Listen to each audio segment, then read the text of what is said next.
right, good morning. Thank you guys for coming in this early today to be here. I'd like to begin by offering the department's sincere condolences to the family and friends of Staff Sergeant Ian P. McLaughlin and Private First Class Miguel A. Villalon, the two soldiers killed in Kandahar province last week.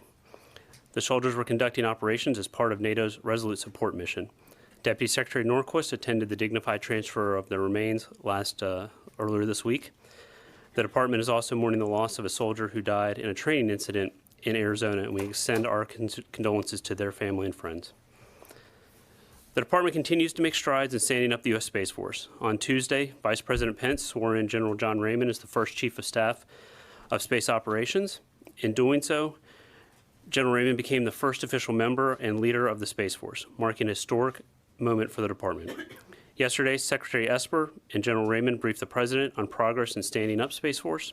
We will continue to move out expeditiously on our plans as it is a strategic imperative for our nation's security. On Tuesday, Secretary Esper hosted Japanese Minister of Defense Taro Kono at the Pentagon. They reaffirmed the strong U.S.-Japanese alliance and celebrated the 60th anniversary of the signing of the Treaty of Mutual Cooperation and Security, which marked the beginning of this alliance in the Indo-Pacific. The U.S. and Japan continue to work together on a number of important security issues, including ensuring maritime security in the Middle East, the complete denuclearization of North Korea, maintaining a free and open Indo-Pacific, and maintaining a rules-based order in the East and South China Sea. Finally, on Wednesday and Thursday next week, Secretary Esper will travel to Air Station Pensacola and the Southcom headquarters in Miami, Florida. In Pensacola, the Secretary will meet with the base leadership and Naval Station security first responders who bravely and heroically responded to the Pensacola shooting last month. He will thank them for their leadership and courage on that tragic day. The Secretary will also provide an update to Air Station leadership on the new vetting and security procedures he is mandating to make our bases more secure. We will announce these new measures shortly, which will include physical security procedures as well. At Southcom, the Secretary will meet with Southcom Commander Admiral Fowler and be briefed on Southcom's progress in implementing the National Defense Strategy.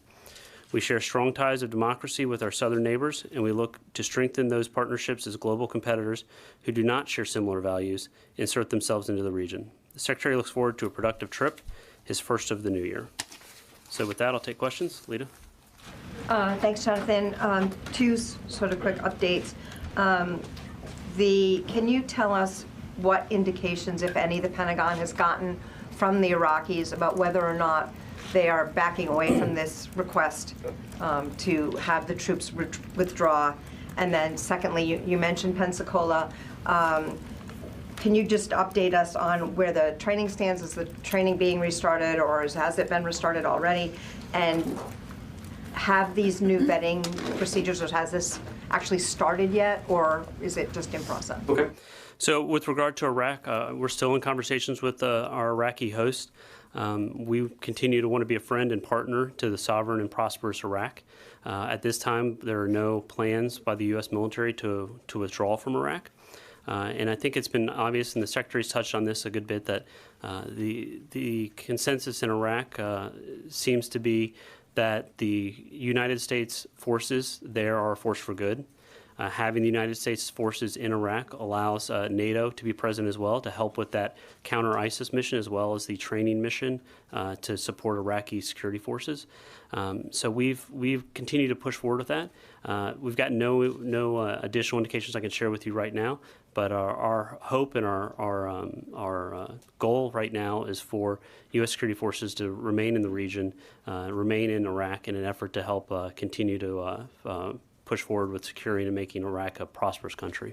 So with regard to Pensacola, obviously our number one concern is going to be the safety and security of our personnel, the students, other students in the training program, as well as our base family members and the communities.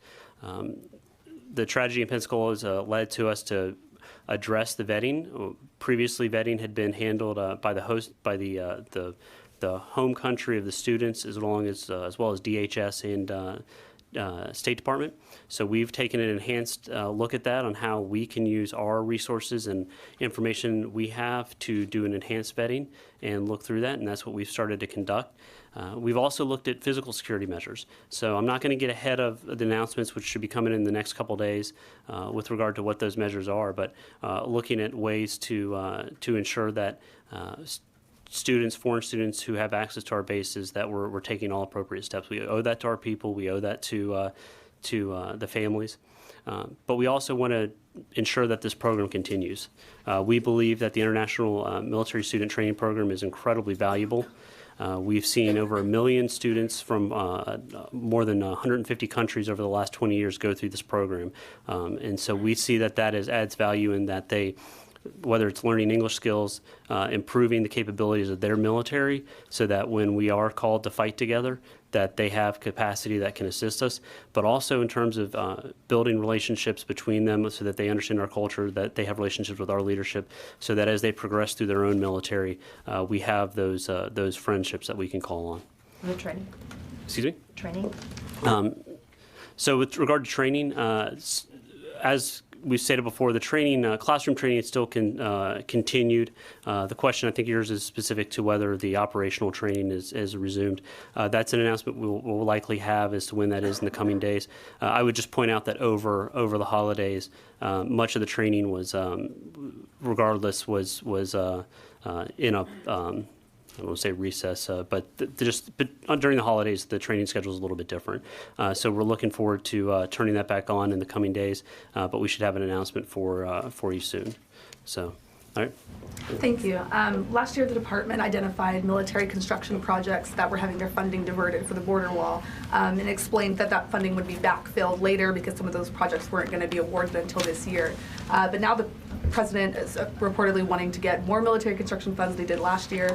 What kind of assurances can you give that these projects, which the department said were important, will be funded and not just continuously delayed as more money is taken out of military construction? So I have to take you back to February of last year when the President declared that there was a national emergency on our southern border. So the department considers national security and border security to be one. We have a long history of supporting the Department of Defense in our border security efforts, and we've been called on by the President to continue to do so. So last year, as you mentioned, we reprogrammed funds under the 2808 and the 284 to assist in construction of additional border walls so that it would help us with our forces that were deployed to the border to make our ability to do our job better. So what we've seen is some of those programs, they're still fully authorized, and we'll continue to try to find funds to pay for them. Congress did not backfill some of those projects, and therefore we're going to continue to look for them. I can't give you any information on any future budgeting decisions. I'm not privy to what those decisions have been at this point, but as the Secretary said the other day from the podium, we're prepared to support DHS and secure our border in any way we're asked to. So, go ahead. Thank you. About those operations against Islamic State in Iraq that you just mentioned, and the training operations you just mentioned, has the U.S. military resumed training operations in Iraq? Have they resumed training counter Islamic State operations in Iraq? And then as a follow, an Iranian general said that they are looking into the possibility that a U.S. cyber attack dislodged their radar system, basically blaming the United States military potentially for causing the plane crash. What is the Pentagon's response? So with regard to the first question, I don't have any updates for you on the training in Iraq. I would just note that because of the likelihood of Iranian action, there was a pause that was implemented in Iraq. Operations still continue to take place in Syria. In Iraq, we still continue to be co-located with them. We still continue to address operations matters, still continue to do planning, but specific field activities and operations did not take place. At this time, we're still looking at when we will fully restore those, and we'll have an update for you at that time. With regard to your second question, in the tragedy that took place in Iran, the Iranian government is responsible for that tragedy. They have acknowledged that it is their fault, and that it was a mistake that they made. I'm not going to get into, and I would never talk about cyber operations from the podium. That's not something that I can do, and that's going to be any cyber operations would be highly classified, and I would not be able to do so. but to try to pin the blame on something that is, from all appearances, appears to be a tragic mistake by the Iranian military on the United States is dishonest, and it's shifting the blame for their own fault. So go ahead. Yeah, I wanted to ask you about base defense in Iraq. When the missiles came into Al-Assad, there were really no base defenses there. You had to rely on an early warning system. Soldiers had to go into shelters, kit up. So do you plan on beefing up defenses at these air bases in Iraq? And what about Patriots? Would they be coming in as part of this defense? So to talk about that, I'd look at the whole region. So with the Iranian ballistic missile program is one threat, but you also have threats from their proxies, their UAV programs, from, as we've seen for the last 6 months, the continuation of Katyusha rockets to be fired into our bases. So we have to look at a number of different threats. The ballistic missile threat that I think you're referring to is just one part of it. And you have to look at the range of where this goes. So we have forces throughout the region, whether they're in Iraq, Saudi Arabia, Bahrain, Jordan, that the Iranians may choose to target. And so we look at the different ways to protect them. And in this case, what we saw is the commander implemented a series of defensive measures, taking into account the fact that we do have an early warning system that proved to be rather effective, the ability to disperse individuals and to harden our sites. So there's a number of things we can do to protect from the missile attacks. You mentioned Patriot batteries. That is one system we have. We have a limited number, so the commander on the ground makes requests for those, and then he makes a determination on where to put those. Some things we take into account is, like we can do with individuals on a base, we can disperse personnel, we can disperse equipment. There might be places where we have infrastructure where you can't move infrastructure, and so you need a different type of defensive asset there. So that's going to be a decision made by the commander on the ground. I have no announcements with regard to any changes to that, but that would be something that General McKenzie would make on it. At least say whether you will beef up defenses at bases in Iraq, that something will happen. I would say that the commander is constantly looking at the threat and ensuring that he has the force protection measures he believes are appropriate. With regard to both Al-Assad and Erbil, the commander and his team put forth a force protection plan that was executed incredibly well and ensured that there was no injuries and loss of life in that attack. And I can imagine, and I believe that General McKenzie will continue with such thorough planning to avoid that in the future. Jonathan, why were 21 Saudi pilots told to leave the United States and vacate their training? So I would refer you back to the FBI on their statements last week, but generally what I can just say is that there were seriously concerning behavior that came to light during the FBI's investigation that was past us. We worked with the Saudi government, and the Saudi government made a decision to withdraw those students and return them back to Saudi Arabia. I'm not going to say anything more than what the Attorney General had said on this matter, given that it ties into their investigation. But our goal is obviously to be able to vet and clear the students to ensure that they're going to be coming here to learn and that they will not be a threat or a risk of harm to other students, American soldiers, the local community, and of course our families. 21 pilots, what percentage of the total for this training inside the United States? I don't have an answer for you on that. We have, I think right now there's something on the order of more than 5,000 international military students that are training at any one time in the United States. But I don't have the breakdown by country. Saudi's the largest country to receive training here? I don't know if they're the largest, but they're one of our larger partners. I think over the years we've had somewhere in the order of 28,000 Saudi students go through the program, and I just remind people that we've been doing international military training for years, and since 2000 we've done over 1 million students. Until the Pensacola shooting, we had never had a serious security-related incident. So pilots, I'm going to have to continue. Barbara? So the GAO ruled today that the withholding of aid to Ukraine was illegal. What I wanted to ask you is, the department has generally said over the months on this that it was not aware of any political motivation to withholding the Ukraine aid.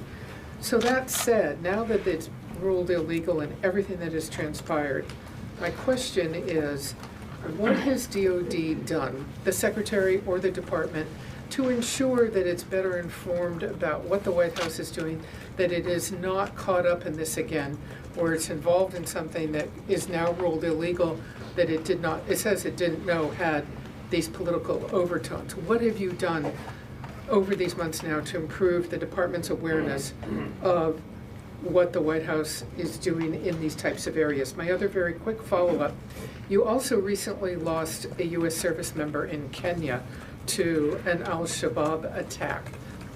In Iraq, you had a contractor killed, which was given by the administration as one reason to strike back.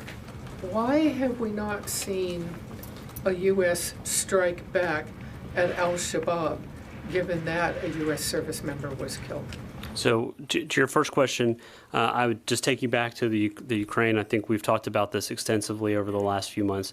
Our goal with regard to the Ukraine aid had always continued to be to ensure that anti-corruption measures were in place and that the money would be well spent, to ensure that our European allies were additionally helping with it, and to ensure that this assistance would be beneficial militarily.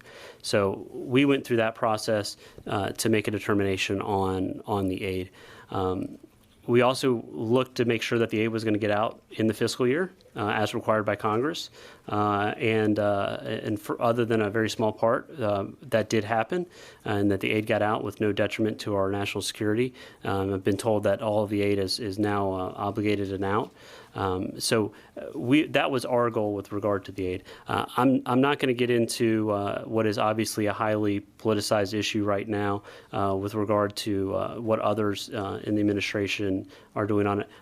Our goal is to work with Congress, to work with the White House, and work with our allies and partners to provide aid and to ensure that we know that it is an important avenue for which our allies and partners can bring some additional capabilities to the fight. Is there anything you could point to that maybe you're doing differently, given the fact this turned out to be such a mess for the department? I believe that we were able to get the aid out the door as we were intended to. So I would not characterize it as a mess. We were able to get as Congress requested and as we were instructed to do, the aid went out the door and went to Ukraine and is being available to the Ukrainian people in their own defensive efforts. To your second question, with regard to Kenya, there were a number of reasons for the strike on Soleimani. You mentioned one of them being the death of the U.S. citizen in Iraq. We are continuing to work in Kenya on efforts against al-Shabaab and helping train them and helping them push back on that.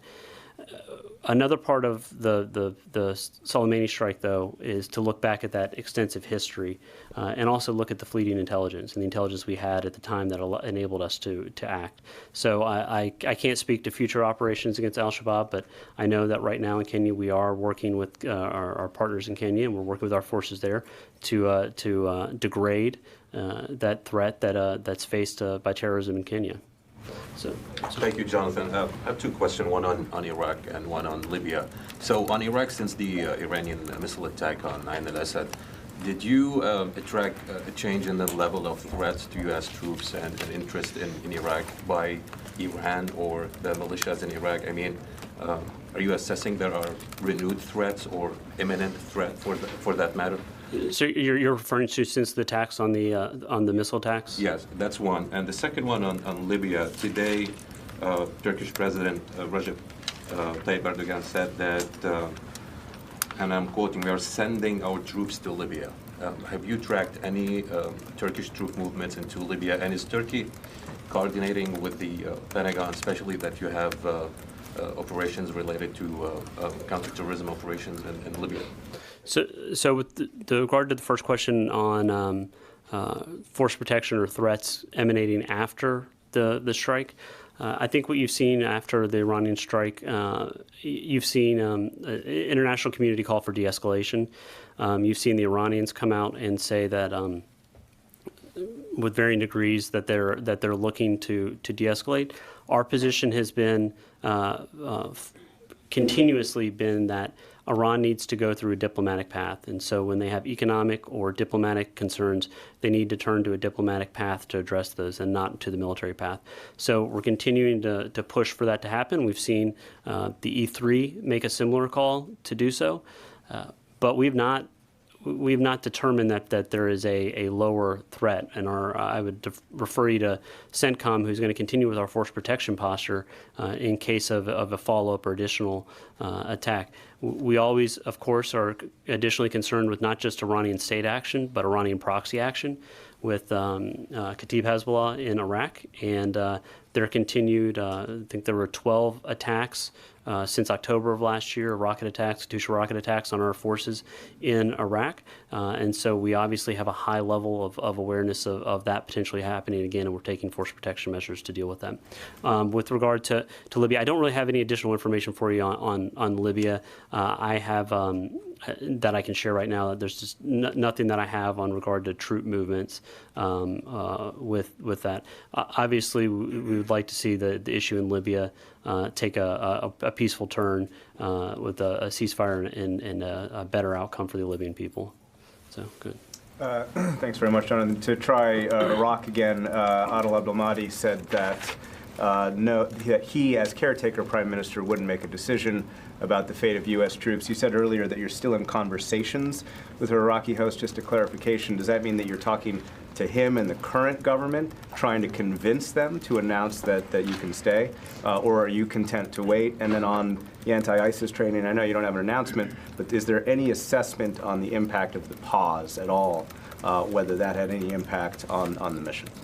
So on the first one, just to be clear, we have conversations with our Iraqi partners daily. We're co-located in many places. General Miller on the ground is in constant contact with his counterpart. So these are conversations that are routine or are persistent with regard to what our force posture is and is going to continue to be. And so I don't have any information for you on specific conversations with Al-Mahdi in that context, but I know that we and State Department has had some comments as well about our desire to and belief that the United States staying in Iraq is a force of good for the Iraqi people, and that is the path we are looking to continue on, not only to help with supporting the Iraqi people and building their security forces, but also on that de-ISIS mission. And then the second question was whether there's been any assessment on the pause, whether there was any impact on the overall mission given the pause, even if you don't have an announcement that the pause has been lifted. I don't have whether there's been an assessment. I would say I think we still just need to look at the pause as the result of these Iranian attacks. And so without those attacks, we would have been able to continue. Without the threat of the Iranian ballistic missile attacks, we would have been able to continue our de-ISIS operations there. So I don't have an assessment on what the impact was, but we can take a look at that. Hopefully we'll have an announcement soon on resumption. Phil? Just a quick one. When you, not asking about any kind of an announcement on the pause, but was there actually a joint U.S.-Iraq or coalition Iraqi counter-ISIS op on Wednesday? I have no information for you I can share on that. Phil? One of the justifications for killing Soleimani was that the Quds Force was a terrorist organization, and that there was another operation against a Quds Force operative that many people in this room wrote about that took place in Yemen that didn't succeed. And what I'm wondering is, are Quds Force leadership now considered legitimate targets by this building? So I'm not going to get into hypotheticals or broad justifications, because we look at any operation such as the operation against Soleimani is looked at on an individualized basis, based on intelligence we have at the time, based on legal review.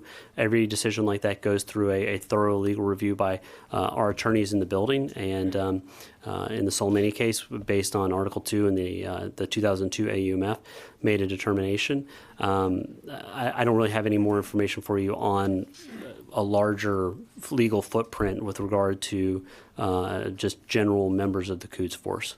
Okay, and then one thing that I've seen reporting in various outlets is that Iran gave warning to another country which passed on that warning to the United States. Was any such warning passed on from Iran to another country that was then sent to the United States? So I think we've seen this reporting going forward and going around for a while. And I think from our view, we were made aware of Iran's attack through our early warning systems and our early warning intelligence systems. I have not been made aware of it. I've had conversations with our senior leaders here in the building and those in the region. We're not aware of a third party that had made that. I will be fair and say that there are places where if there was some sort of warning given, which we're not aware of, that we do have, junior forces co-located where something may have been passed. I'm not going to dismiss that could have happened. I'm not aware of that. No one here has been aware of that, and we've asked that question. So, yeah, good. Back to Pensacola, with the new requirements that will be put out by Secretary Esper, will that include physical security for other bases? For example, Naval Air Station Key West has had a number of incursions by Chinese nationals who've gone onto the base, taken pictures of buildings.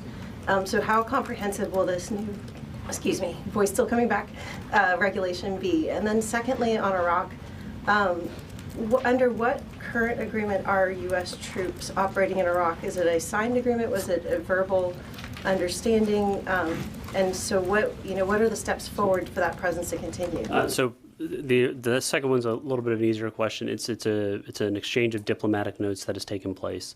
I don't have the exact timing of when that took place, but there's an exchange of diplomatic notes that sets up the agreement for U.S. forces to remain in Iraq and to be in Iraq to continue the counter-ISIS and the training mission.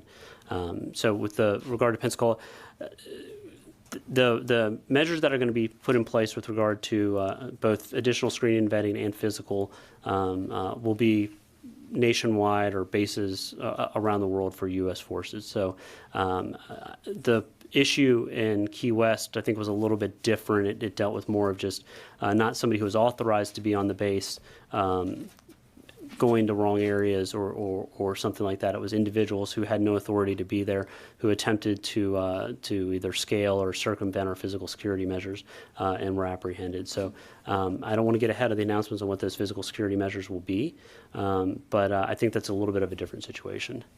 But it will take those into account, or that's what I'm trying to understand. Those are measures where we've been looking at those, and we have physical security measures in place to deal with situations like that. And in those cases, we did apprehend those people as they came around, and were able to turn them over to the proper authorities. So, Jeff? Thank you. Does the Defense Department have any evidence that Iran was behind the cyber attack on troops and families with the 82nd Airborne Division? I don't have any information for you on that, Jeff. I can get back to you and try to get in touch with Cybercom on it, but I don't have anything on that right now. And the President was briefed on Space Force. One of the issues facing Space Force is it needs an anthem. Is there any chance DOD could have a contest in which service members could submit ideas for the new Space Force song? That entire question makes me uncomfortable, but I'll check with General Raymond next time I see him on the anthem plans. Go ahead, ma'am. Thank you very much, Jonathan. On the negotiations of cost sharing between U.S. and South Korea, have you reached any agreement? If you cannot be reached any agreement, is there any? So I would have to refer you to State Department on that. So the negotiations on burden sharing with all of our allies, State Department has the lead for that. But we've continued to push on this since President Trump came into office, and we continue to see it, whether it's in the Middle East, whether it's in Europe, whether it's in Asia, that we expect our allies to pick up a little bit more of the burden. And one thing I'd point out with South Korea is much of the monies that are part of that cost sharing actually go back directly into the South Korean economy in terms of goods and services procured there, the hiring of foreign service nationals who are able to work on the base. So we've been working with State Department, but I'd have to refer you to that for any updates. Yeah, so two questions. First on the Space Force. So there have been talks with other foreign governments about cooperation with the Space Force, particularly the Five Eyes. So Australia, New Zealand, Great Britain, and Canada. But what other progress have we seen in possibly including some of our other allies in the Space Force, specifically Japan? I know that Secretary Esper and Defense Minister Kono spoke yesterday. Was there any discussion yesterday that possibly could be construed as a interest by the Japanese military to cooperate with Space Force, or did Secretary Esper bring that up in any capacity? So I was in those meetings. Space Force was not a topic of discussion. There were a number of different issues that came up that were a little more pressing at the time. We've got a lot of steps to go through with Space Force. So Space Force, we just added our first Space Force member yesterday, and so we've got some steps to go through. General Raymond's team has a massive and incredibly well thought out and planned implementation process for whether uniforms, pay, songs that they need to go through to get a Space Force. International participation is part of that. I don't know where it is in the timeline on it, but we can probably get you guys an update on some Space Force related issues in the near future. And then just a quick follow-up on the 82nd Airborne. Yeah. So I've just been kind of curious on why the 82nd Airborne was chosen to be deployed. It's very simple. They were the immediate response force designated and that is standing orders to prepare on 96-hour deployment. So the 1st Battalion of was selected to do that, and then the rest of the brigade was put on orders quickly after that to follow up. And I understand like where exactly they were deployed is sensitive, but can you tell us that if they were deployed to a single location or multiple locations? I don't have that information on me right now. The general intent with the 82nd Airborne was that we had a number of threat streams indicating potential attacks on a variety of different diplomatic and military facilities in the region. And given what happened with the attack on the U.S. Embassy in Baghdad, the Secretary ordered the movement of the Special Forces Marine contingent to the embassy, and when you move your response force, you reconstitute it with an additional response force, and so the 82nd, that battalion was moved into the region to prepare for that. So, but I don't have any update on further movement by them. So we'll go back this way. Thank you. This is Namo Abdullah with Rudao Media Network. I have two questions, one on Iraq. You described a number of domestic threats that can be posed to your troops in Iraq in addition to the ballistic missiles from Iran. Have you considered moving your troops to a safer place in Iraq, such as the Kurdistan region, where you don't appear to have those domestic militia threats? Secondly, on Syria, Russians appear to be sending more troops to the Hasaka province, where you have some troops stationed. Is that coordinated with the United States? And can you please update us what the mission of the United States is in Syria? So with regard to Iraq, I think what you saw the commander on the ground make determinations on where he felt he could best protect his forces. And so we did do some movement in the previous weeks to both consolidate and disperse our people. I know that kind of seems counterintuitive, but to get them into safer areas. And so that took place. We'll defer questions on where our forces will be in Iraq to the commander on the ground and where he believes it's necessary to have our forces to be able to conduct both the training and the de-ISIS mission. With regard to Syria, I have no information for you on Russian troop movements. Our mission in Syria remains the same, is to continue to degrade ISIS ability to conduct operations in the region as well as to fund further operations. So, Thanks very much. Yesterday, the Special Inspector General for Afghanistan Reconstruction had some pretty critical comments talking about the military commanders in Afghanistan having an incentive to lie about progress there.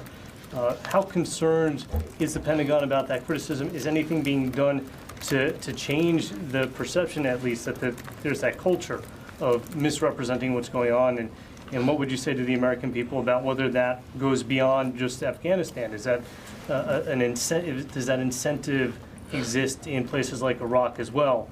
And then second question, getting back to Al-Shabaab, back in November, the State Department had a de-ISIS meeting. They talked about focusing on Africa as the next main target for de-ISIS and anti-jihadist work. Given Al-Shabaab's resurgence, has there been any talk yet between you, the State Department, other partners who have been working in Africa about ramping up that effort, given Al-Shabaab showing how potent it's been? So with regard to the testimony yesterday and I think the reference to the Afghanistan papers, I would say you take a look at what those papers actually denoted and what were contained in those reports, and that was a retrospective by senior leaders on the Afghanistan war following their term working on that. So this was a retrospective, people looking back saying, I wish I had known this, or we were wrong when we thought X. And I would also note that it was a report intended to be given to the United States Congress. So this idea that there were somehow misstatements or lies just doesn't, I don't think that really gels with the idea that it was these individuals giving their own recollection of their own actions to Congress for a public report. Look, we have in the military community, we have people who are working incredibly hard on incredibly difficult projects. And when they're asked to take on a difficult task, they look for ways to make it happen. And so if our people are being too forward-leaning and trying to be optimistic about what we think we can accomplish, and to be honest and open with Congress, we'll continue to do that. The military has a great respect in this country, and part of that is because we try to be as open and transparent as possible with members of Congress. Another thing I'd point out on that is you had members of Congress and many of you traveling throughout Afghanistan during this entire time. So the idea that there was some, as some of it implied, that there was some effort to hide the truth or the reality on the ground just doesn't hold water to the reality of all of the transparency and the investigative efforts of members of Congress, their staff, and importantly the media that participated in covering that conflict. Al-Shabaab in Africa. We're working with State Department. I think many of you are familiar with the Secretary has directed a zero-based review of U.S. forces. We've been going through this for many months now. He's sitting down with each of the combatant commands to walk through what is the right force posture, what are our right goals, what are the right countries we need to be engaging, what are the right challenges, and where can our allies and partners participate more. So we've been doing that, and we've been working with State Department, and we're going to continue to do so. That's a near constant thing that we do here in the building and in NATO with our allies. And so we'll continue to push forward on that and try to find some more partners for the region and try to find more resources to help. So head all the way in the back. Can you clarify a little bit of what steps DOD is going to be taking to vet these foreign military students? We've already announced that we take vetting enhanced information systems that we have available to us. Previously, we allowed Department of State, DHS, and the host countries to do vetting. Our vetting was less rigorous. We've taken a look at additional sources of information that we have available to us and started going through those. We're going to have a further announcement on the vetting procedures in the coming days, so I'll hold off on that much for now, but we'll be able to get you a lot more information soon. In the back. Can you tell us about the status of the Al-Tanf garrison? Still there. Is that base considered more vulnerable now since the situation with Soleimani? And what is the strategic purpose of that base, given that ISIS has largely been wrapped up from that area? So I don't have an update for you on any change with the base. I would just say that obviously the commander on the ground with regard to the Soleimani with the Iranian responses, we look at our force protection, and the commander makes a determination whether he believes his forces are in a place that we can provide that protection to them. And their mission is still to maintain and help ensure that ISIS does not resurge, and we're going to continue with that. So, just for clarity, does the Pentagon accept or reject the GAO finding that in withholding the funds, it was party to lawbreaking? So the GAO finding came out 45 minutes ago, so I clearly have not had a chance to look at it, nor have I had a chance to talk to our lawyers in the building. And once again, I'm not allowed to practice law from the podium. So what I can tell you, though, is that our view of the funding with regard to Ukraine was that we were intended to try to get that money out by the end of the fiscal year, and to do it in a way that would promote our objectives of empowering the Ukrainians to have better self-defense and to help U.S. national security. And that took place. Do you think you you could follow up with us once the lawyers have taken a look at it and we could get an official statement on where you are on the GAO finding. I'm sure we'll be looking at it, and I'm sure I can take that question to the lawyers. Obviously, given the incredibly political environment on this topic, our comments, I think we've may have been very careful on how we're going to parse our words on this. So we'll continue to do that. Go ahead, sir. I'm Paul Henley from AFP. Along 2 weeks ago, a U.S. general in Iraq sent a draft letter to the Iraqi government saying the U.S. was going to pull its forces out. Can you say why that letter was ever drafted, who ordered it to be drafted, and give a little background about how that came about? So if you look at the letter, I think that this was not a draft that was shared as here's a final document and here's the position of the U.S. government. Oftentimes, what you see in diplomatic situations, there's a sharing of drafts so that we can ensure that when things go through translation that the intent is clearly understood. I think if you look at that letter, there's some language in there that indicates there'll be troops coming in, there'll be troops going out, there'll be movement. I think General Milley addressed this the day that letter came out, that some of the language in it was clearly a mistake. And that the intention of it was to give the Iraqis notice that we would be conducting significant aerial operations to move troops around Iraq. That was with regard, as we saw, given the strikes, an effort to put our people in a better force protection posture, preparing for the potential retaliation by Iran. And the language, it was a draft. The language clearly needed to be modified. We came out pretty quickly and said that that was obviously not a final letter, and the position of the U.S. was not that we were withdrawing. I think that there's a fair reading of that letter that could be that we were just moving forces around, and that was clearly the intention of it. So do you have any indication that to show that North Korea is preparing another provocation, like shooting a missile? And second question is about the missile the Iranian fired the American base in Iraq before. Do you have any information that the missile originated from the North Korean missile technology? So on the first part of that, with regard to a North Korean test, we're continuing to monitor whether a test is going to take place or not. That the Secretary mentioned this yesterday, the day before. That's completely up to Kim Jong-un and what decision he makes. We're always monitoring it. But I'm not going to share any intelligence as to what we've seen or what we think is going to happen in the coming days. I don't have any information for you on North Korean missile technology in Iran. I mean, Iran has an incredibly robust ballistic missile program. It's one of the three main things that we've highlighted as a concern with Iran, and it's their malign behavior in the region of supporting proxies throughout the area. It's their continued development of a nuclear program, and their use and development of ballistic missiles. So, back. Thank you.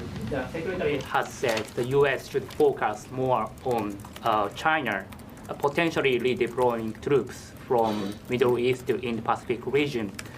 Does the recent event in Iraq or more serious situation in Middle East make it more difficult for Pentagon to execute his agenda? Well, if you read the NDS, clearly the main priorities are going to be China and Russia, and our priority theater, the Secretary said repeatedly, is the Indo-Pacific. As part of that, though, is we still see ourselves having to deal with regional issues, North Korea, Iran, and others. And so the Secretary, like I said, we've begun the zero-based review to see where our forces can go. The goal is that we need to shift our focus to the Indo-Pacific. We need to shift our resources and our eyes that way. But we got to do it while still engaging with the current threats and the current crises. So we're going to be able to walk and chew gum at the same time. But we're going to have to take a look and see, can we move some forces? How do we address some of the missions we have? How do we bring some of our partners and allies in to maybe take on some missions that we've historically had that they have the resources to do? And part of this is our efforts to get our allies and partners to increase their funding so that we can maybe shift over to some different missions. So in the back. On Libya, in 2016 and also 17, the United States was cooperating with the GNA to clear ISIS in the country, and then they did a major Operation Odyssey in the country together. And in last year in April, all of a sudden we see that the United States started to distance itself from the GNA and then move troops out of Libya and then distance itself from the entire conflict in the country. What is the current strategy of the Pentagon toward Libya? And is there a concern about a resurgence of ISIS in Libya right now? So I don't have any specific intelligence on what we think the resurgence of ISIS in Libya is, but our goal in Africa in general is going to be the defeat of ISIS and preventing terrorist organizations from finding a foothold, finding a region where they're able to recruit, train, raise funds, and deploy personnel. What we see anywhere in the world is where there's an ungoverned space or a space where there's a lack of a government that can actually use the police force to restrain terrorist activity. You see that grows. Obviously, Libya is a concern to us, but I don't have an update for you on the intelligence on that. Laura? Thank you. Given that the U.S. killed General Soleimani, are you taking precautions in order to better protect some of our four-star generals that go out into the region, General McKenzie, for example, and what do those precautions look like? So we always look at the security of our forces, whether it is a private in the field or a four-star general, and we take that very seriously. And I think General McKenzie and his team have definitely looked at precautions that are needed with regard to military personnel overseas. Obviously, I'm not going to get into any additional specific efforts that we've taken, but we feel comfortable that our people are well protected, and that if there's any reason that we need to increase that security, we will do so. Our people are obviously our most important asset, and we'll take every step necessary to protect them. Just to follow up, if you could maybe say a few words about why the decision was made to go after General Soleimani under Title 10 instead of covert action that would not have had the U.S. taking responsibility for that action and might have allowed Iran a little bit of wiggle room and not led to such an escalation. Could you say what reasons there were for that? No, I wouldn't be privy to the conversations that could have taken place at that. I can just say very clearly is obviously Soleimani had a long history of malign behavior dating back 20 years, including a steady progression of attacks on U.S. forces in the region, destabilizing action against a number of different states, state-on-state attacks on infrastructure, attacks on U.S. aircraft, and culminating in the death of an American citizen and an attack on the U.S. Embassy. So there's a long list of reasons there. And then the fact that we had reasons to believe that there were going to be future attacks on U.S. interest, including diplomatic and military posts. We believe we had the authority under the President's Title II authority to take an action, and we did. I don't know. I can't speak to why a different route was not taken. But we think that the impact of it, though, and being an overt and being an attributable action, is that the Iranians have had to recalibrate the deterrence, and that they now understand that there are some that we're not going to allow a progression of attacks. You're not allowed to just fire off 31 rockets at U.S. forces, and we're just supposed to consider it at the cost of doing business. We take it seriously that we're going to protect our people. All right. I was wondering if you could shed some light on what happened yesterday at the Space Force meeting. What progress specifically did General Raymond and Secretary Esper cite? And is there anything that they raised, issues or roadblocks with the President that they need something from the administration or Congress to help get the ball rolling? Well, I think the key part of the meeting is just to lay out what the steps are. So like I mentioned, General Raymond has a very specific, very thorough plan on things that need to take place. Moving pay systems, assigning individuals to the Space Force, looking at basing, and figuring out are we going to be transferring bases to the Space Force. So these are all laying out for the president what the process looks like. What are the next steps? What are the things that are going to be happening over the coming months? To give him an expectation. This is something he's been very forward-leaning on, and is something that he has been interested in, and so we've been trying to keep him informed. He has a great interest in it, and has a great interest in what assistance we need, and in helping us make sure that it happens. All right, go right here. We'll get a couple more. Yeah, the Wall Street Journal reported earlier this week that the U.S. was potentially considering cutting military aid to Iraq if U.S. troops are asked to leave. Is the department considering any cuts to U.S. military aid to Iraq, or any other retaliatory measures if U.S. troops are asked to leave? I think that was in reference to State Department funds. I don't think it was in reference to DOD funds. I may be wrong on that, but I would refer you to State Department on that. Would you approve on such a move? Would you approve? Does the Would Jonathan approve? As a you're here as a spokesperson, right? Look, I'm not going to get into what steps we're taking with the Iraqis. We firmly believe that our relationship with the Iraqis and the Iraqi people is beneficial to Iraq. We think that things are trending in a productive manner, and that we're going to continue with this partnership that we have that has clearly and will continue to lead to increased security and prosperity for the Iraqi people. Go ahead. On Jack's question, even if the money is coming through the State Department, my understanding is the Defense Department acts as the implementer, essentially, of that aid in Iraq. And so a follow-up question would be, would it be possible for the United States to continue to provide the military aid if U.S. forces weren't there in Iraq to either oversee it, to help carry out programs that are funded under the military aid that is under discussion? So I would just say it seems hypothetical on how that would work if our forces were not there. Our forces are there. We have no plans at this time to pull our forces out, so I can't really suggest how that would work in a different environment. All right, right here. So much.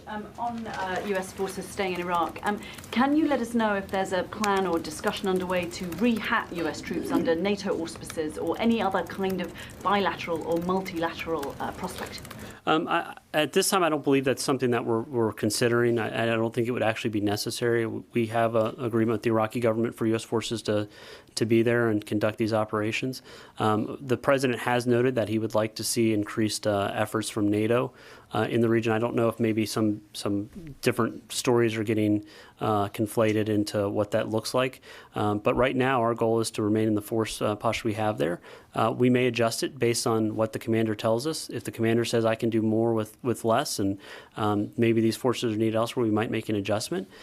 He might say we need additional force. I don't know where that's going to go. A lot of what we're doing, and we've said this repeatedly, when people have questioned the number of forces that we're putting in the region, a lot of it is dependent on our adversary and what our adversary does. We've had to put additional forces into the region over the last 6 months because we had an adversary that was taking shots at our allies and taking shots at our people, and we needed additional forces to defend them.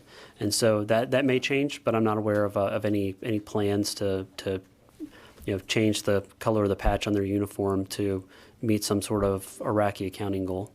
So, all right. Afghanistan?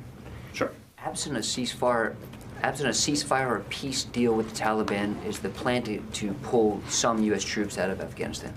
I think General Miller has indicated previously that he believes that he could make do with a smaller footprint in Afghanistan. I don't know if where we are in implementing that. I think the hope and goal is that the Afghan people will reach some sort of diplomatic solution. Our position for some time in this administration has been that the only path forward for Afghanistan is a diplomatic solution, a solution that brings all parties to the table. And we're hoping to see that happen. At the State Department's deep in negotiations every day, and we hope to get there. But General Miller has indicated he could probably handle having fewer personnel there to conduct the mission. All right, guys, thank you very much.